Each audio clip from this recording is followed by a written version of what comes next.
इस income tax news में हम लोग डिस्कस करेंगे ITR 3 के बारे में। असेसमेंट ईयर 2019-20 के लिए यह रिटर्न बेसिकली बिजनेसमैन को फाइल करनी होती है। इस रिटर्न में सरकार ने 50 से भी ज़्यादा चेंजेस किए हैं। हम मेजर चेंजेस के बारे में डिस्कस करेंगे। taxil.com के YouTube चैनल पर मैं CS सतबीर सिंह आपका स्वागत करता हूं। रेगुलर अपडेट के लिए आप हमारे चैनल को सब्सक्राइब करें, नोटिफिकेशन बेल को प्रेस करना ना भूलें ताकि जैसे ही हम कोई नया अपडेट डालें आपके पास इमीडिएटली यह अपडेट पहुंच जाए। ITR 3 कौन फाइल कर सकता है? ITR 3 इंडिविजुअल या फिर हिंदू अनडिवाइडेड फैमिली फाइल कर सकती है जिसकी के इनकम है बिजनेस या फिर प्रोफेशन से। इसके लिए आप रूल 12 को रेफर कर सकते हैं, इनकम टैक्स रूल 1962। ITR 3 में जो सबसे पहला बदलाव किया गया है वो रेजिडेंशियल स्टेटस से रिलेटेड है। यदि कोई व्यक्ति इंडिविजुअल है तो उस केस में उससे पूछा जाएगा कि उसकी स्टे कितनी है इंडिया में पिछले फाइनेंशियल ईयर में, यानी कि 2018-19 में। यदि कोई व्यक्ति नॉन रेजिडेंट है तो उस केस में उसे जुरिडिक्शन भी देनी होगी रेजिडेंस की, टैक्स पे आइडेंटिफिकेशन नंबर भी देना होगा। HUF के केस में resident but not ordinary resident या फिर नॉन रेजिडेंट किसी एक ऑप्शन को टिक करना होगा। यदि आप पिछले साल की ITR 3 को देखते हैं असेसमेंट ईयर 2018-19 की, तो यहाँ पे एम्प्लॉयर की कैटेगरी भी देनी होती थी, यानी कि यदि कोई व्यक्ति बिजनेस भी करता है और एम्प्लॉय भी है तो यहाँ पे टिक करना होता था गवर्नमेंट, PSU, अदर्स। अब इस कैटेगरी को डिलीट कर दिया गया है। इसके अलावा इस साल की ITR 3 में यदि आप एज ए रिप्रेजेंटेटिव असेसी यानी कि किसी और व्यक्ति के बिहाफ पे इनकम टैक्स की रिटर्न को फाइल कर रहे हैं तो अब आपको अपनी कैपेसिटी भी बतानी होगी। यहाँ पे कैपेसिटी ऑफ रिप्रेजेंटेटिव की जो रो है उसे ऐड किया गया है। इसके अलावा यदि कोई व्यक्ति डायरेक्टर है किसी कंपनी में तो यहाँ पे उसे डिक्लेरेशन देनी होगी यस या फिर नो। जैसे वो यस टिक करेगा तो उसके बाद उसे नेम ऑफ कंपनी बताना होगा जिसमें वो डायरेक्टर है, पैन नंबर देना होगा उस कंपनी का, उसके बाद बताना होगा कि उसके शेयर लिस्टेड हैं या फिर अनलिस्टेड हैं और डायरेक्टर आइडेंटिफिकेशन नंबर भी यहाँ पे देना होगा।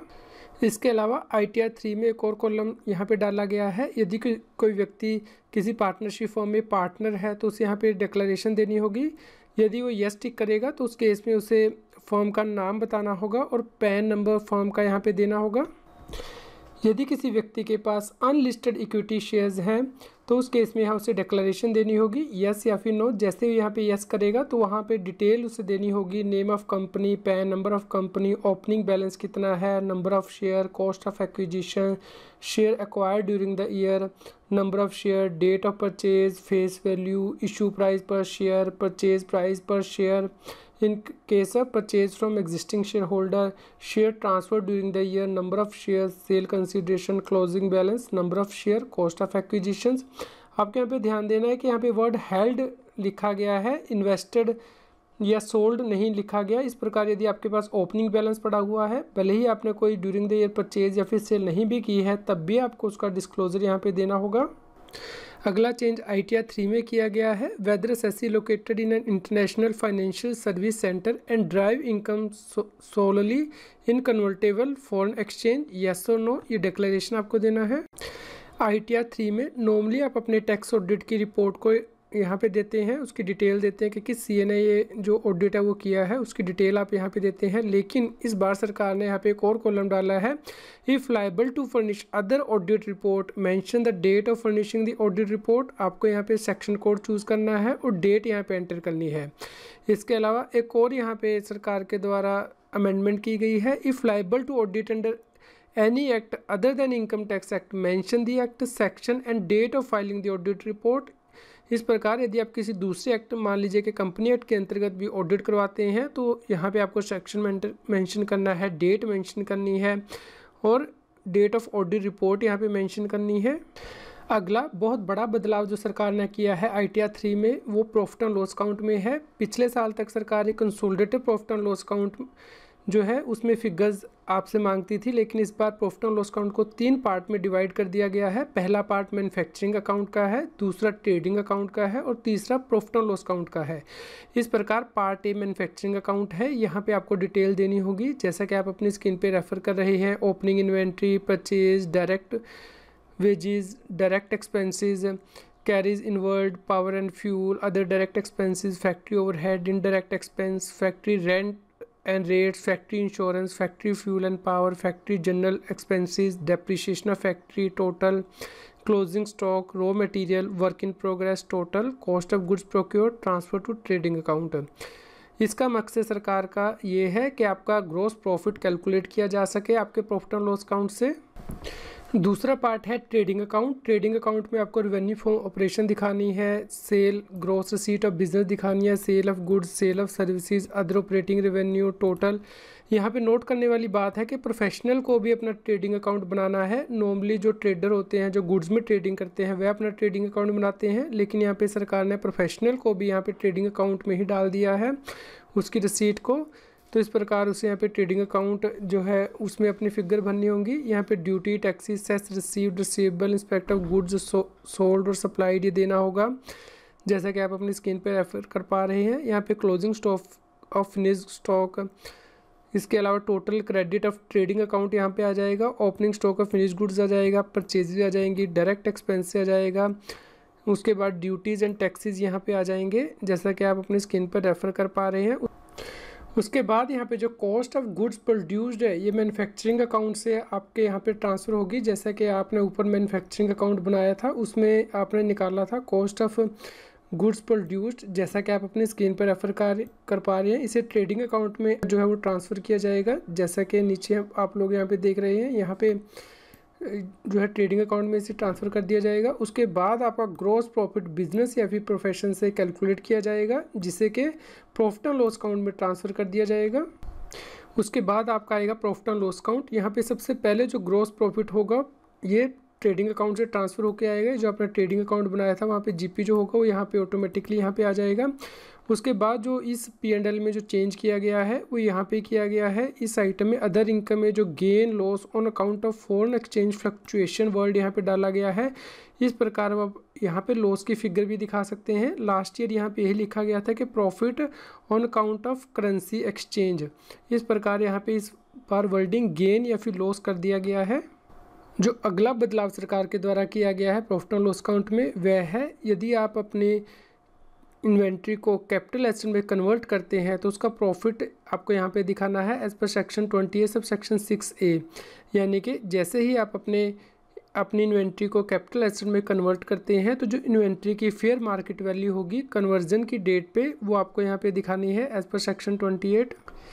एक्सपेंसेस में यहाँ पे पहले फ्रेट वर्ड यूज़ किया गया था, अब यहाँ पे फ्रेट आउटवर्ड वर्ड यूज़ किया गया है, क्योंकि जो कैरीज इनवर्ड है वो तो ट्रेडिंग अकाउंट में ऊपर आ जाएगा। इस प्रकार आपको यहाँ पे फ्रेट आउटवर्ड की डिटेल देनी है प्रॉफिट एंड लॉस अकाउंट में। अगला change profit and loss account में बैड डेट से रिलेटेड है, यानी कि यदि आपके बैड डेट्स 1 लाख रुपए से ज़्यादा के हैं तो उस केस में आपको पैन नंबर रिपोर्ट करना होता था व्यक्ति का। यदि पैन नंबर अवेलेबल नहीं है तो अब आपको उसका पूरा नाम और जो कंप्लीट एड्रेस है वो यहाँ पे देना होगा।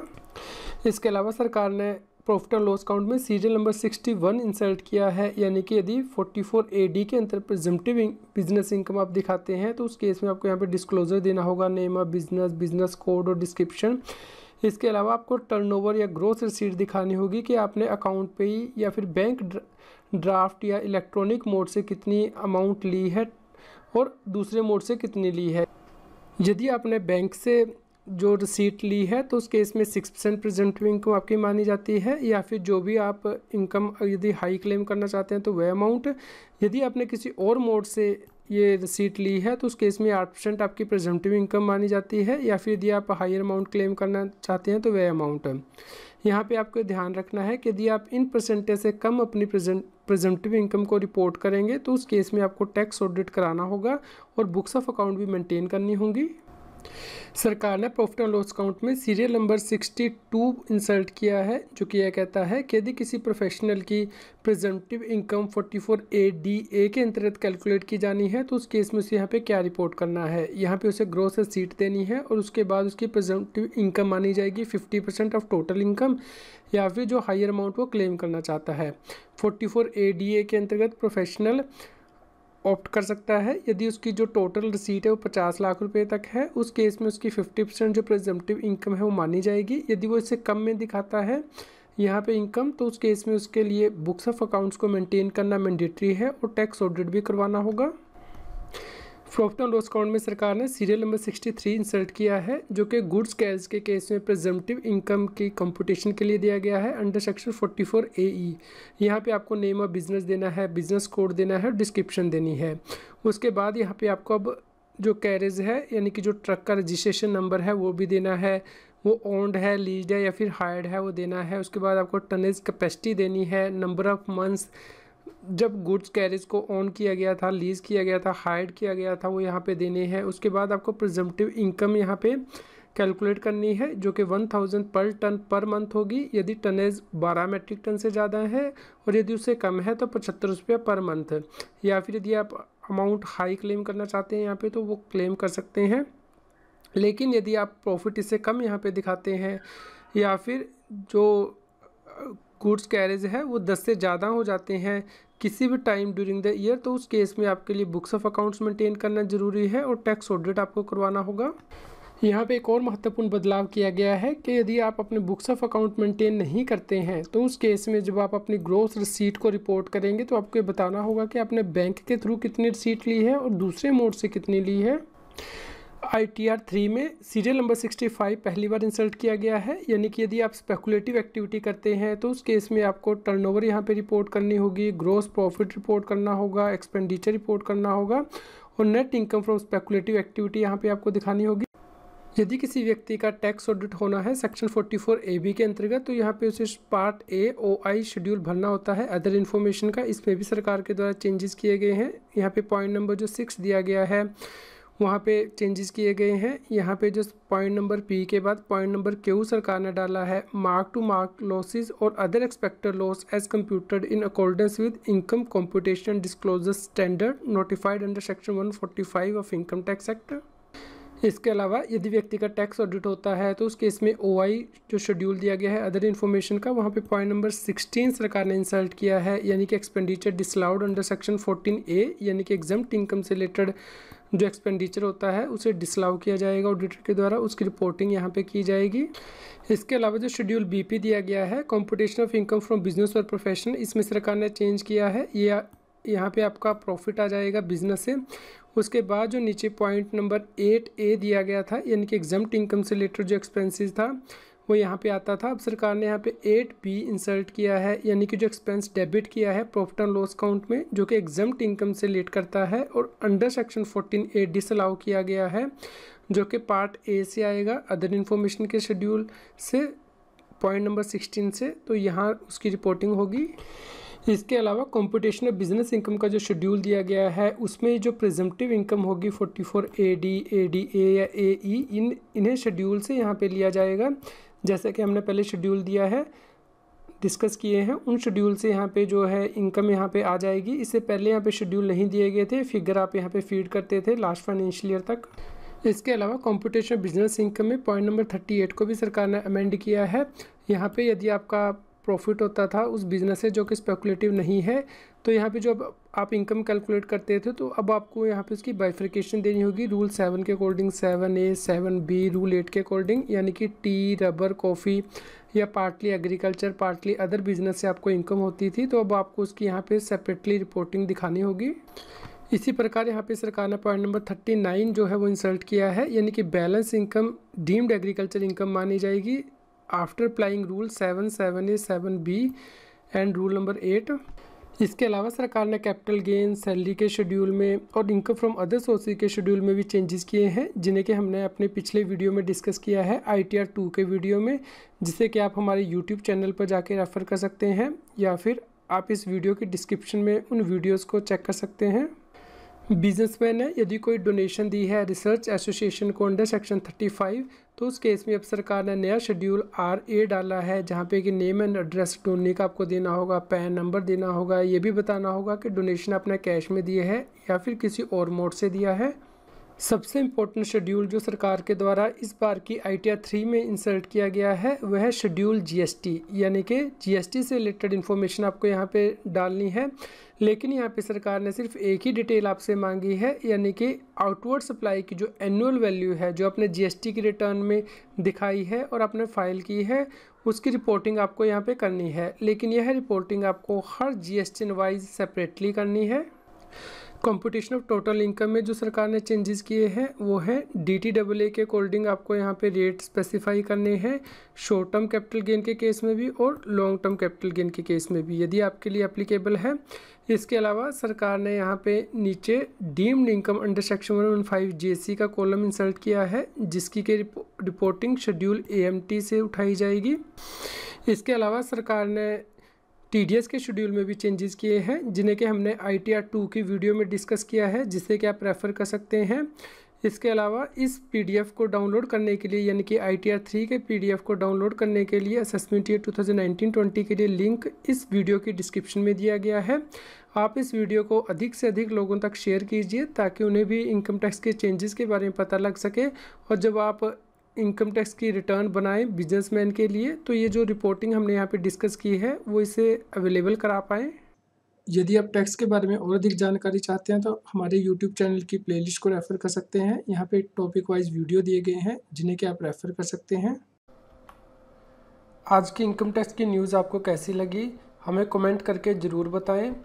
कृपया लाइक करें और शेयर करें। जितना अधिक आप लाइक करते हैं या शेयर करते हैं उतनी ही अधिक हमें प्रेरणा मिलती है कि हम और भी अधिक अच्छी इनकम टैक्स की न्यूज़ आप तक पहुंचा पाएँ।